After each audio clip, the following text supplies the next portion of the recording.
Halo teman-teman, perkenalkan nama saya Safaat, peserta Latsar CPNS tahun 2026, gelombang 1 angkatan 5 dari instansi KPU Kabupaten Sintang.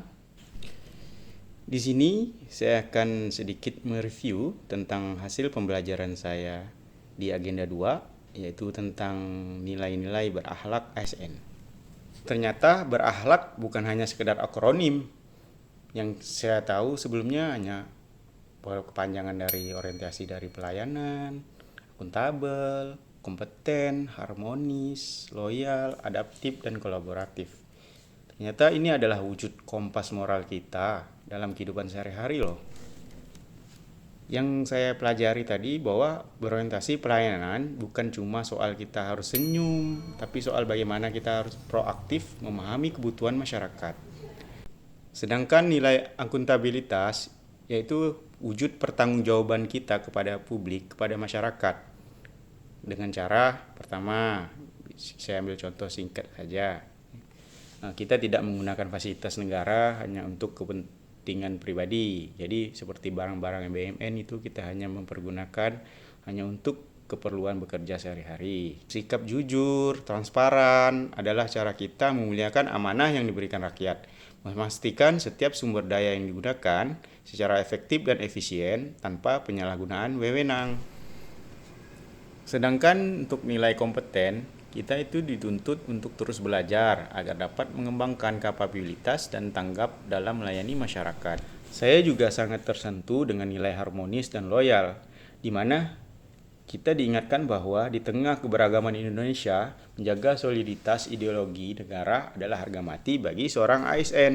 Misalnya, di dalam lingkungan kantor, kita tidak perlu membeda-bedakan suku, ras, agama, sebagainya, agar keharmonisan tetap terjaga di lingkungan kantor. Lingkungan juga menjadi kondusif untuk menunjang kelancaran bekerja. Adaptif juga diperlukan sebagai ASN karena ASN harus terus berinovasi dan antusias dalam menghadapi perubahan zaman, seperti dalam bekerja sehari-hari menggunakan perangkat digital agar memudahkan kita dalam mobilitas pekerjaan yang semakin meningkat. Untuk nilai adaptif, ASN diharuskan terus berinovasi dan antusias dalam menghadapi perubahan zaman. Seperti dalam bekerja sehari-hari, kita perlu menggunakan perangkat digital agar memudahkan kita dalam mobilitas pekerjaan yang semakin tinggi. Untuk nilai kolaboratif, membangun kerjasama sinergis antar teman sekantor, bahkan lingkungan eksternal sekalipun, agar terciptanya tujuan bersama.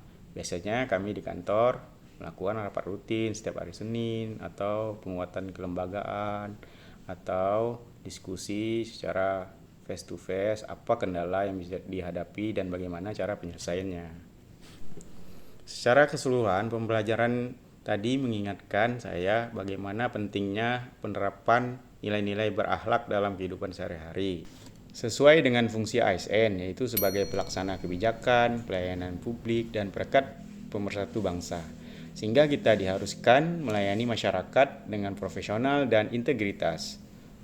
Untuk harapan saya ke depan, nilai berakhlak ini tidak hanya berhenti di sertifikat pelatihan saja. Saya berharap dapat menjadikan nilai berakhlak sebagai nafas dalam setiap pekerjaan harian saya. Sekian review jurnal pembelajaran agenda 2 dari saya. Akhir kata, bangga melayani bangsa dengan nilai berakhlak. Sampai jumpa di aksi nyata berikutnya.